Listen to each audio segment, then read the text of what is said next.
Fala, fiel, beleza? Mais um vídeo no canal aí, rapaziada. Dessa vez vamos ver quem? Ele aqui, ó. Maurinho, o cara que não gosta do Corinthians. Ele soltou uma pérola aí, falou que o trabalho do Corinthians é comum. Trabalho do Ramon Dias no Corinthians é comum. O Corinthians passou o caminhão no final do ano aí, todo mundo. Mas nosso queridíssimo Mauro César, ele não desiste, cara. Nada agrada a ele. Nada agrada. Então fique aí, rapaziada. Vai ter a galera da UOL falando sobre o Ramon Dias, trabalho do Ramon Dias no Corinthians, se foi ok, se não foi. Opinião do Mauro César, vocês já sabem, né? Nada agrada esse homem, é difícil agradar esse deus do comentário esportivo, né? E tem também, qual é a arena mais temida do Brasil, rapaziada? Qual que é a arena mais temida do Brasil aí? O que vocês acham? Vai ter lá no final. E também tem o lateral, o Corinthians não contratou, mas ganha o lateral para 2025. Então fiquem aí até o final para vocês verem essas notícias aí do dia. Já deixa um like aí no vídeo, se inscreve, beleza? Comenta aí o que vocês acham sobre a opinião do Maurinho aqui, ó. Que nada o agrada, né? E é isso. Valeu, fiel, bora pro vídeo. Faz um recorte de São Paulo dos tempos atuais, você vai ter muito mais temporadas de jejum do que de título. Então não é porque ganhou a Copa do Brasil 2023, acha que vai ganhar tudo. Não vai. Para chegar nesse ponto, para poder brigar e querer título todo ano, título grande, tem que estar estruturado financeiramente para poder ter elenco forte e aí enfrentar seus principais adversários. E o São Paulo está muito longe disso. E o pior, dentro do clube, tem gente que quer colocar o carro nos trilhos e tem gente que quer viver a moda corintiana, como se não houvesse amanhã. Aí é difícil, né? Mas nem começou o vídeo, o Mauro já tá falando do Corinthians, cara. Incrível. Mano, o assunto era São Paulo, velho. O assunto era São Paulo, eu tava aqui passando o vídeo pra ver o que ia ter de assunto e tudo mais. O cara me soltou, já tá falando do Corinthians já, antes do apresentador chamar a pauta Corinthians, o cara já tá falando do Corinthians. Te contar, viu, velho? Tem uns caras na mídia que amam o Coringão, não tem jeito, né? Eu acho impressionante. E vamos falar de quem dele? Ramon Dias, que, como eu falei antes do intervalo, viveu dois momentos. Viveu antes com um time que estava lutando para não cair, e lutou para não cair quase até o fim do campeonato, e de repente emplacou uma série de vitórias e acabou parando na pré-Libertadores, e aí renovou seu contrato com o Corinthians. Ele e o Emiliano Dias estão lá. O Ramon Dias tinha salvado o Vasco do rebaixamento em 23, chegou no timão para brigar, como eu falei, contra o rebaixamento, mas depois emendou 9 vitórias seguidas, continua no cargo para 2025. Aí, Casão, queria saber de você sobre o Ramon Dias e o trabalho do Ramon Dias. Não é tão simples de avaliar, porque ele é como se ele tivesse pegado dois times. Um time que lutou para não cair, depois teve vários reforços importantes, Memphis, Depay, nada menos do que isso. E aí o time começou a jogar bem, termina o ano jogando muito bem. O quanto dessa evolução do Corinthians teve o papel do Ramon Dias? E não estamos falando aqui do que o Corinthians tem feito com as suas finanças, que é um outro departamento. O Ramon Dias está lá e treina o time que ele tem. E no final do ano ele teve um time bem bom e correspondeu. O que você acha? Primeiro, eu acho o Ramon Dias um ótimo treinador, porque ele ganhou títulos aqui na América do Sul com o River Plate, ganhou na Arábia, e nós temos que entender que ele veio para o Brasil 2 vezes para salvar time grande. Ele caiu no Vasco para salvar o Vasco do rebaixamento. Então, se você pegar no meio do caminho um time grande que está fugindo do rebaixamento, cara, o trabalho é completamente diferente. Você não faz o seu trabalho, você faz um trabalho para tirar o time do rebaixamento. Chegou no Corinthians da mesma maneira, para salvar o Corinthians do rebaixamento. E aí, é aquilo que nós conversamos antes. Todo bom treinador depende também do material que ele tem. Ninguém faz time fraco, ruim, jogar pra caramba e ser campeão. E se o time continuasse do mesmo jeito, poderia até se salvar, mas jamais ia ter 9 vitórias consecutivas, classificar para pré-Libertadores. Quando começou a chegar, né, chegaram Carrídio, foi chegando jogador, Memphis principalmente, foi chegando jogadores, o mérito do Ramon Dias foi pegar aquele monte de jogadores, os caras chegando, e montar um time. Ele precisou montar um time. E aí entrou a mão do treinador Ramon Dias. Aí que ele começou a trabalhar com a cabeça do jeito que ele gosta de ver futebol. Ele montou um time, o time rolou, principalmente, na minha visão, tá? Na parte ofensiva, com o Memphis, porque o Memphis tirou o peso que era só do Garro de criação de jogadas e colocou o Yuri Alberto na posição que ele sabe jogar, que é lá, receber a bola na frente, correr, finalizar. Não é receber de costa, porque ele não tem técnica, não tem habilidade, a bola batia e voltava. A fase crítica horrível do Yuri Alberto, que foi muito mal por muito tempo e que era criticado, é quando ele tinha que receber a bola de costa, tinha que sair para uma tabela ali. Agora, quando ele ficou só na frente para finalizar, tudo melhorou por causa da chegada do Memphis. Montou um meio-campo com o Carrídio, que ele pediu. Carrídio foi ele que pediu, porque trabalhou com ele, acho que lá nos Emirados Árabes, em algum lugar, ele trabalhou com o Carrídio. E sabia que tipo de jogador que era. É um dos volantes, mas também pode jogar aberto para a direita, fechando o meio-campo. Enfim, e se demonstrou um ótimo jogador, tanto que renovou o contrato. Então, o trabalho do Ramon Dias, na minha visão, foi ótimo. Foi ótimo. E ele merece, por justiça, que ter renovado o contrato. Começar o ano treinando a pré-temporada, colocando o esquema que ele gosta, montar o time do jeito que ele gosta que o time jogue, treinar para começar o ano nas mãos dele. Coisa que aqui no Brasil ele não conseguiu nenhuma das duas. 3 vezes, né? Ele foi contratado pelo Botafogo e ficou doente e nem assumiu. Né? O Botafogo contratou Ramon Dias. O Vasco, ele chegou para salvar. O Corinthians chegou para salvar.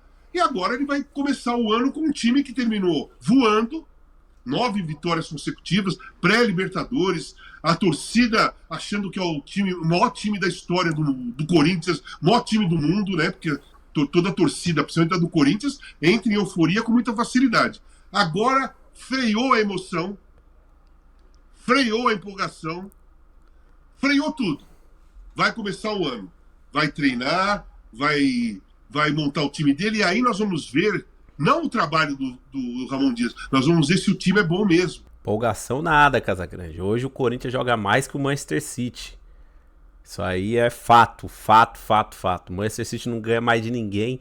O Corinthians terminou o ano com 9 vitórias seguidas, 10 jogos de invencibilidade. Então, simplesmente, isso aí são números. Fato, o Corinthians joga mais que o Manchester City hoje. Só tinha um objetivo: salvar o time do rebaixamento.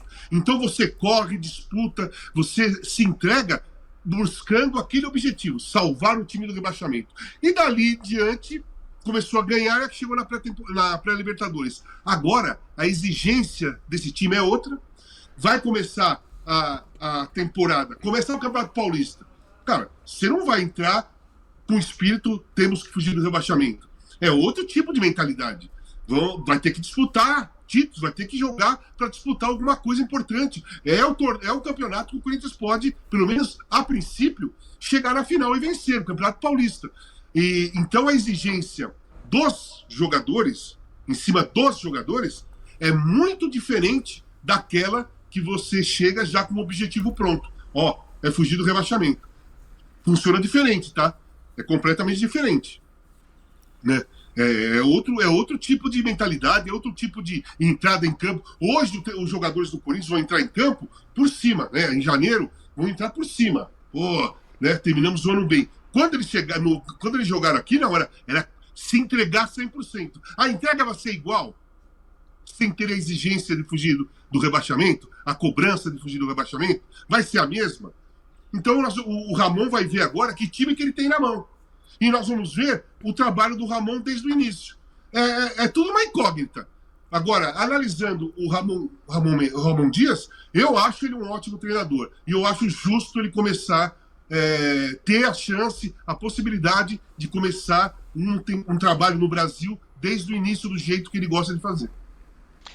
Muito bem. Como você avalia, hein, Mauro, o Ramon Dias 2024, nas duas fases, vamos dizer assim, Ramon e Emiliano Dias? Eu penso diferente. Eu acho o trabalho dele muito comum. No Vasco, foi aos trancos e barrancos, escapou do rebaixamento, sabe lá como. Esse cara é incrível, né, cara?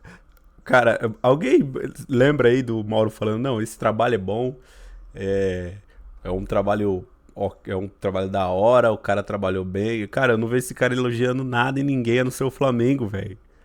Meu Deus do céu. O time terminou o ano voando. Ah, trabalho é comum. Pelo amor de Deus. Mas foi eliminado nos 2 mata-mata, jogou com um homem a mais durante mais da metade do jogo com o Flamengo, não conseguiu fazer um gol, foi eliminado pelo Racing. Que você pega, por exemplo, o quanto custa por mês o Depay e o Igor Coronado, que é o reserva mais caro do Brasil, o time titular do Racing inteiro não ganha o salário desses 2 caras. Entendeu? Então, assim, eu achei que deixou muito a desejar em torneios que o Corinthians esperava conquistar. Eu lembro até do Gustavo Henrique falando, né? A gente comentando sobre isso. Eu vim para ser campeão. Quer dizer, os caras esperavam disputar título e ganhar, e não ganharam. Aí teve essa arrancada, que foi de fato espetacular, sensacional, que valeu uma vaga na fase preliminar da Libertadores. Eu acho o Ramon Dias um técnico mais do passado. Para mim, ele é mais ou menos. Ele não é muito diferente de alguns aqui do Brasil, que também não vou ficar citando, não para ficar dando ibope para esses caras. Mas eu acho parecido com alguns técnicos aqui do Brasil que fizeram sucesso e hoje não mais. Não gosto do trabalho dele, não. Vamos ver se ele consegue no ano que vem fazer algo mais consistente, né? Com um time que é bom. O elenco do Corinthians é bom. Você pega no início do ano, o pessoal criticava o Yuri Alberto. O Yuri Alberto sempre foi um bom jogador, gente. O time era uma bagunça, o time não tinha nada, não tinha conjunto, não tinha nada, o garoto sem confiança se afundou também. Quando se ajustou, ele decolou. Decolou, mas acho que demorou muito. Se tivesse conseguido ajustar o time mais rapidamente, teria conseguido talvez um sucesso maior em um dos 2 torneios de mata-mata, e o Corinthians poderia estar na Libertadores do mesmo jeito com um troféu de campeão. Mas a arrancada final, inegavelmente, foi espetacular. Isso aí não resta a menor dúvida. Isso aí, galera. Vocês viram aí eles falando sobre o Ramon Dias. Mauro, como sempre, não elogia nada, nada agrada a ele, né? E o Casagrande falando que gostaria de ver sim o trabalho do Ramon Dias aí em 2025, se iniciando uma pré-temporada, né? Fazendo o trabalho do início, que ele ainda não teve oportunidade. Queria saber de vocês aí o que vocês acham, comenta aí. Vocês acham que o Ramon Dias fez um bom trabalho no Corinthians 2024, que ele merece sim começar o ano no Coringão, fazer a pré-temporada, tudo mais? Ou vocês concordam com o Mauro que o trabalho foi feito de maneira... foi na sorte, né? Porque o que ele diz ali, que ele quis dizer ali é que foi sorte, né? Qualquer outro técnico faria o que o Ramon Dias fez. Comenta aí que eu quero saber. Agora bora lá ver o que eles estão falando sobre o lateral, cara, que o Corinthians está ganhando um lateral esquerdo para 2025. Bora lá. Mas o Corinthians está de olho mesmo no Palácios, que ele vai começar à disposição no Corinthians. Vamos lembrar, né? O Palácios, lateral esquerdo, foi contratado, vai vir, o cara é demais, não sei o quê, grande jogador, se machucou, teve que operar, e agora parece que, enfim, tá à disposição. Ele a partir de 2025, ele deve retomar aos gramados no Campeonato Paulista depois de um ano no DM, Mili. O Corinthians até se virou depois, né? Tá?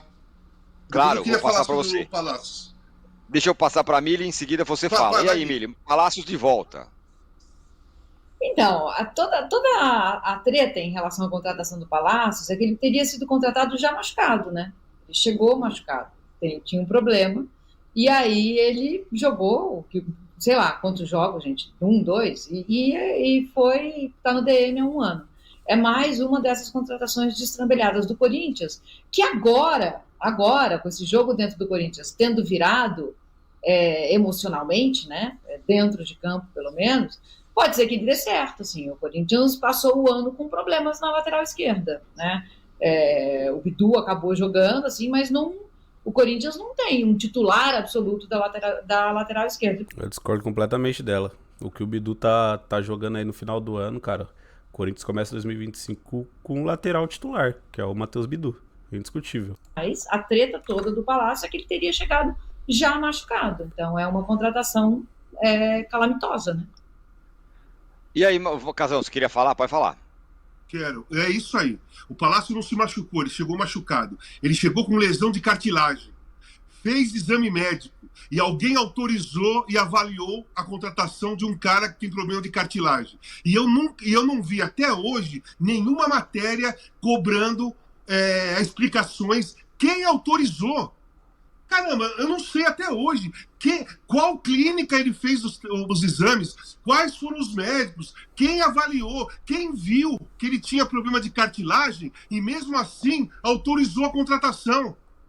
Cara, isso aí tem que ser esclarecido. Eu não tô falando que o cara tem que ser mandado embora por causa... Não, recuperou. Aí ficou um ano sem jogar. Foi uma contratação errada, porque o cara estava machucado e com um problema sério, que é cartilagem. Passou um ano. Ok, teoricamente está curado, vamos ver nos treinos e na intensidade do jogo. Ok, beleza. Quem avaliou a contratação do Diego Palacios, né? Do Diego Palacios com problemas de cartilagem no joelho.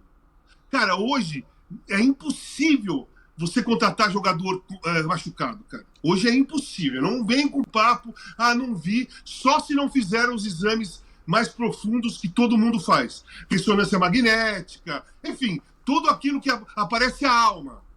Entendeu? Você entra naquela máquina, se a sua alma tiver com dor no joelho, ela vai aparecer. Entendeu? Então não tem como contratar um jogador com problema de cartilagem no joelho sem saber. Alguém autorizou. Alguém ou alguns. Por quê? Quem foi? Porque o Corinthians gastou um dinheirão com o cara. Um ano parado. Perfeito, Casão, é isso. Por que ninguém estranho, cobra né, isso? Cara, tem 300 coletivas, cara, com o Augusto Melo. 300 coletivas com o Augusto Melo. Não tem ninguém que vai assim, ô presidente, deixa eu perguntar uma coisa. Vocês contrataram o Diego Palacios, lateral esquerdo, ele veio machucado com problema de cartilagem. Ele teve que fazer uma cirurgia. Está um ano parado, recuperou, vai voltar a jogar. Mas o senhor podia explicar como foi que vocês contrataram um jogador que estava com problema de cartilagem? Quem fez o exame? Quem autorizou? E por que vocês aceitaram? Isso aí tem que ser explicado, gente. Tá passando batido. Tá todo mundo... parece que não toca no assunto. Tem que tocar nesse assunto, pô. Bom ponto. É ótimo questionamento, Casão, porque... né, no século XXI, com o Corinthians, com todo mundo, com a preparação tão grande, você vai contratar um jogador machucado. Fato é que o Corinthians, sem ele, meio que ressuscitou um jogador que a torcida nem gostava muito, né, que é o Bidu, lateral esquerdo. Acabou jogando bastante ao longo da temporada, mas ele está de volta ao Palácios, o Mili. Eu acho, falando um pouco disso que o Casão falou, assim, a questão é bem objetiva, ela não é metafísica. Por que vocês contrataram o Palácio? Assim, quem autorizou? Tem um nome, tem uma assinatura, é isso, é uma coisa objetiva. Eu acho, o Bidu é aquele jogador que todo mundo quer que dê certo, né? Porque é terrão, é a cara do Corinthians, sabe do Corinthians. Bidu é terrão. Mano, ela não sabe do que ela tá falando, cara. Tá jogando palavras ao vento, né? Tá, tipo... É engraçado, eu acho muito engraçado, cara. Ser jornalista no Brasil, jornalista esportivo, né? É uma profissão bem fácil, né, cara? A pessoa não precisa saber do que ela tá falando. E ela deixou a entender ali que o Bidu é da base do Corinthians, né? Mas não é. O Bidu veio do Cruzeiro. O Bidu não é jogador da base do Corinthians, mas, né? Ninguém cobra jornalista mesmo, então... É muito difícil você jogar bem dentro do clube na circunstância que estava o Corinthians. O Bidu melhorou quando o time melhorou. Foi uma melhora conjunta, entendeu? Acho que é um jogador que tem que ser mantido. Até porque, se a questão do Palácios é crônica, se é cartilagem, se é uma coisa que talvez aconteça de novo, é preciso você ter um plano B, né? E ninguém sabe muito sobre o que é isso. Realmente não tem uma investigação. O Corinthians não fala, né, sobre isso. Eu acho que esse ponto é tocar num nervo, porque talvez a partir dali tenha outros desdobramentos, né? Assim, o melhor que pode acontecer para a diretoria, o melhor que pode acontecer é todo mundo chegar à conclusão que ela é destrambelhada. Esse é o melhor que pode acontecer. Boa. Olha, a gente está falando do Corinthians aqui, mas eu queria... Não tem nada a ver com o Corinthians, ou pode ser que tenha a ver, já dei um pequeno spoiler. Mas eu queria perguntar para o Casão, fazer a seguinte pergunta. Casão, nos seus tempos de jogador no Brasil, qual era o estádio mais hostil para jogar? Hostil? Dos grandes, né? Mais difícil. Senão eu vou falar o interior de São Paulo, que era complicado. Marília, Bauru, Franca...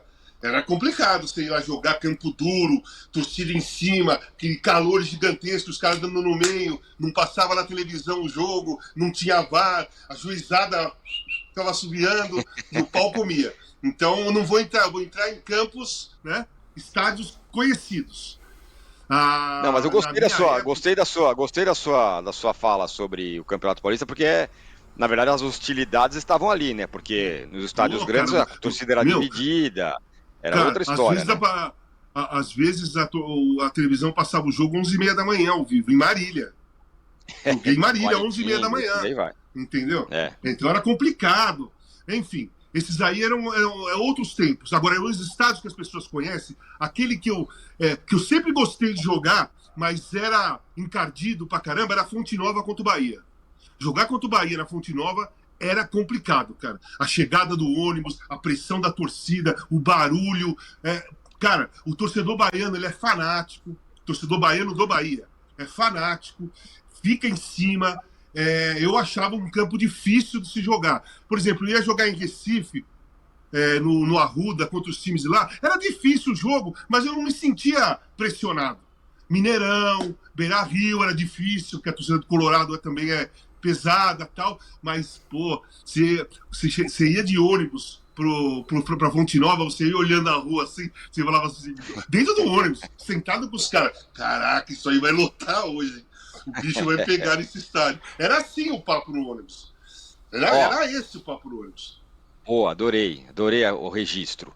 Agora, atualmente, o estádio mais complicado para se jogar, mais difícil, mais hostil, tem o Pesquisão do UOL rolando, né? Rolou o Pesquisão do UOL, que é nada mais, nada menos do que o UOL entrevistou muitos jogadores que disputaram o Campeonato Brasileiro e anonimamente eles respondem a várias perguntas. Quem é o jogador mais violento? Quem é o melhor jogador? Quem é não sei o quê?